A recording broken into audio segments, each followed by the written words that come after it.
Hi, I'm Christy, welcome to my channel, or welcome back if you've been here before. Here I like to talk about conspiracies, controversies, mythology, folklore and pretty much anything else that I like. So if any of that sounds like the kind of thing that you might like as well, then I would highly suggest that you subscribe to the channel, turn the notification bell on, give me a comment, like the video, send me a fiver, do whatever. So this is the second time that I'm filming this video because my audio didn't work the first time, so I'm just very paranoid that that's going to happen again. Fuck it, it's not even a long video anyway, I don't even know what I'm moaning about.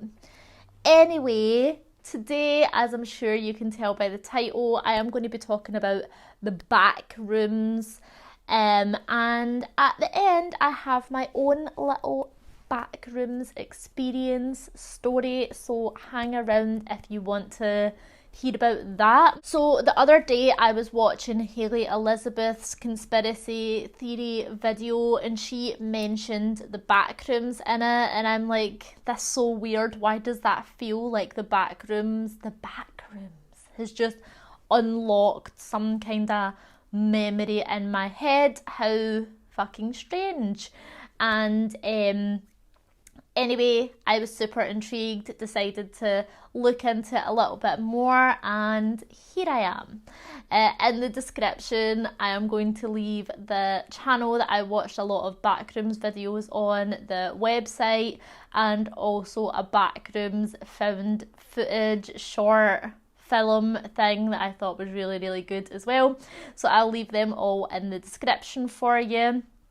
So what is the Backrooms? The Backrooms was originally first posted on the internet in 2019 on 4chan, which I think 4chan is pretty much just like Reddit but without regulations, and there's a lot more odd stuff going on there. I'm not sure, I've never been on 4chan, but from what I've heard it's can get a little fucking wild over there. So the original post for the Backrooms was this picture here, and it had the caption, "If you're not careful and you noclip out of reality in the wrong areas, you'll end up in the Backrooms, where it's nothing but the stink of old moist carpet, the madness of mono yellow, the endless background noises of fluorescent lights at a maximum hum buzz, and approximately 600 million square miles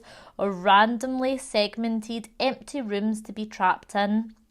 God save you if you ever hear something wandering around nearby, because it sure as hell heard you."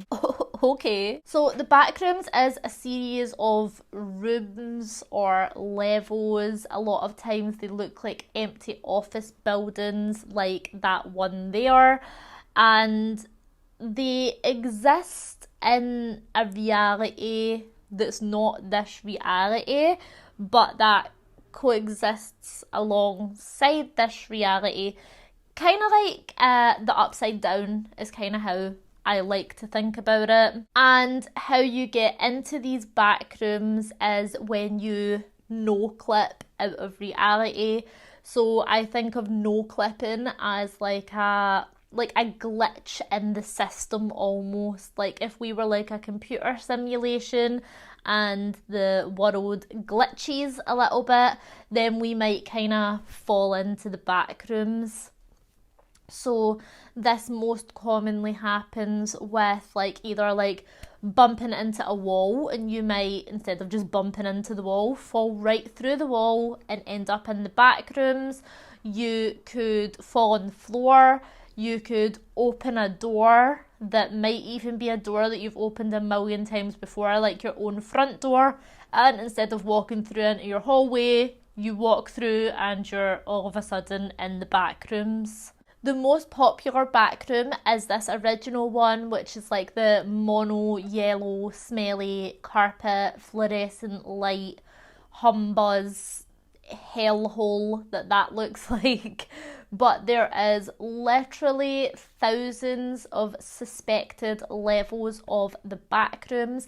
but there is the main 9 levels, and these are level 0, the lobby / tutorial level, level 1, the habitable zone, level 2, pipe dreams, level 3, the electrical station, level 4, the abandoned office, level 5, terror hotel, level 6, lights out, level 7, thalassophobia, and level 8, the cave system.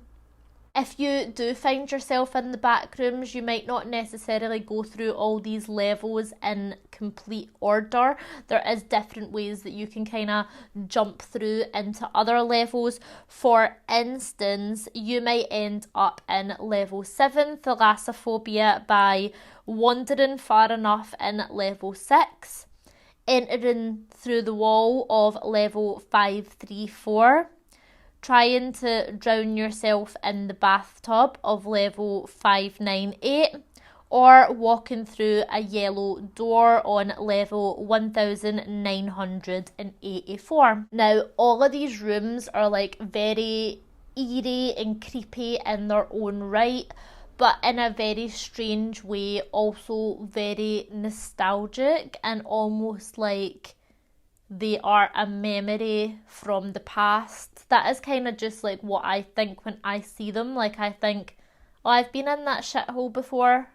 Once you enter the back rooms, it's not expected that you'll ever be able to leave again. So luckily for you, there is food scattered around all over the place, and some of this food might just be very normal stuff like energy drinks, salads, sandwiches. There's something called royal rations, which looks just delicious. Not all food is safe for consumption, but most is. You also don't know what is and what isn't. You just kind of have to eat it, and if you die, you die. A very popular kind of drink is something called almond water, which when I seen the bottle for this, I was like, is that not like actually like a real drink in real life? Maybe it's not, but I swear. Unfortunately for you, you are not alone in these back rooms, or maybe fortunately, because you might find another wanderer just like you, and then you're not going to be alone when you're like walking around in this hell forever. But that's, I guess, only if you're incredibly lucky. There are also many different entities that you might come across, such as the facelings, which are creatures that look just like people, apart from they have no facial features at all. These might be adult facelings, which I think are supposed to be like non-hostile, like they're fine, they'll just kind of ignore you. But the children facelings are little bastards. Then there's smilers, which are eerie, creepy, smiling shadow monsters with big Cheshire cat smiles. They either don't have bodies, or the darkness is their body, which is very hot. We have skin stealers, which is pretty self-explanatory, I feel. And we have doppelgangers, who might just look like a normal human and are completely indistinguishable from normal humans, but they are not, and they are under no circumstances to be trusted at all, because they will befriend you and slowly warp your reality and drive you into an insanity, much like many people I have known in the past. But there is literally hundreds of entities, and most of them are not great. So the reason that the backrooms intrigued me so much was that I feel like I have my own backroom story, and that sounds a little bit crazy, but like, just fucking hear me out, okay? So when I was younger, like 6 or 7, I don't know, I started having this reoccurring dream. So there used to be this toy shop that my mum would like take me to like every Saturday, and I loved this toy shop.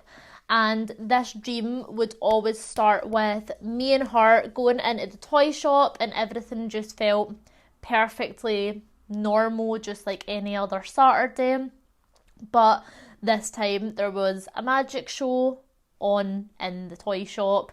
So I would like sit down with the other children and watch the magic show. It was all good vibes, having like a nice time, like, oh wow, there's like a rabbit in the hat, like all that shit. And he asks for a volunteer to come up for the disappearing girl act, like the girl in a box. And I get picked to go up as the volunteer and get put into this box. This is fine. He like closes the door. I can hear him like saying his stuff. And a girl comes and guides me into the back. There was a black velvet curtain on the back, and she had obviously been like behind the curtain. She was like his assistant. Otherwise, I'm like fucking 6. I'm just going to stand there. I'm not going to like fucking know how to do the trick. So she's like, come on, like, and takes me through the curtain. And when I go through the black velvet curtain, the girl's not there anymore, and I'm not in what seems to be the back of the box. I'm in a big white never-ending room.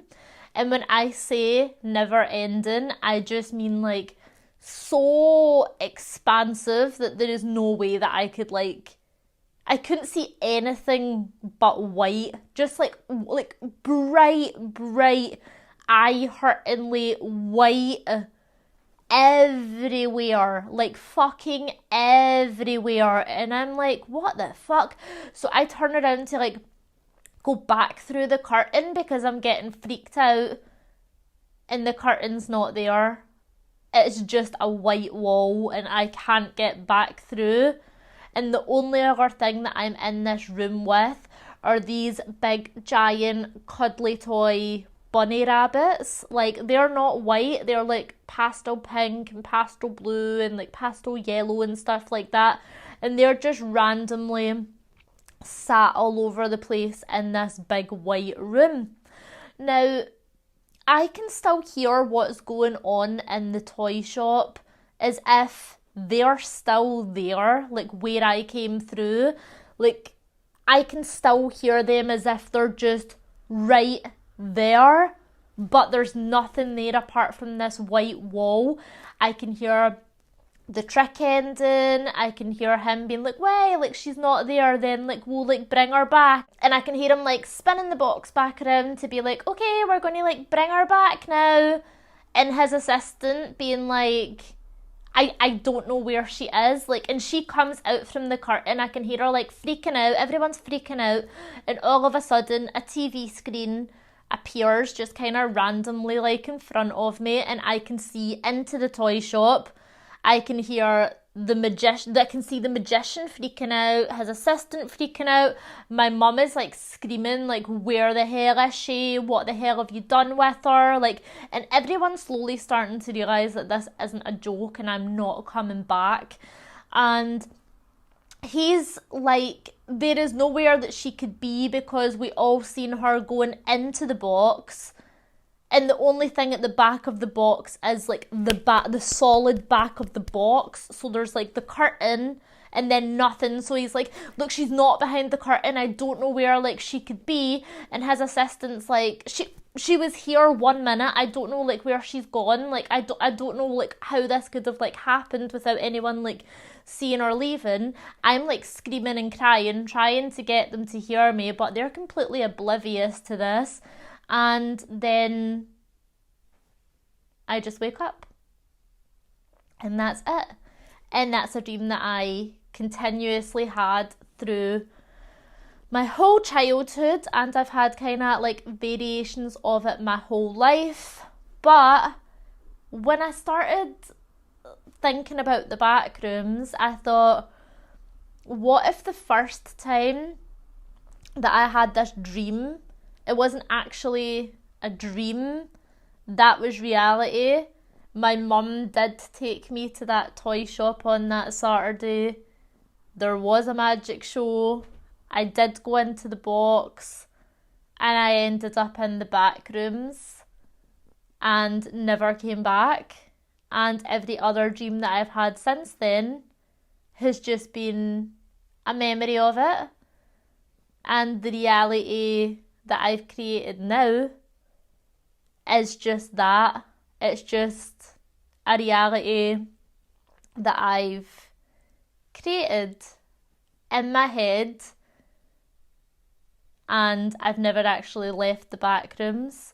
What if my mum is still in the real world, never knowing what happened to me, and I've grown up in the Backrooms, thinking that I've grown up in reality, but actually I've never left?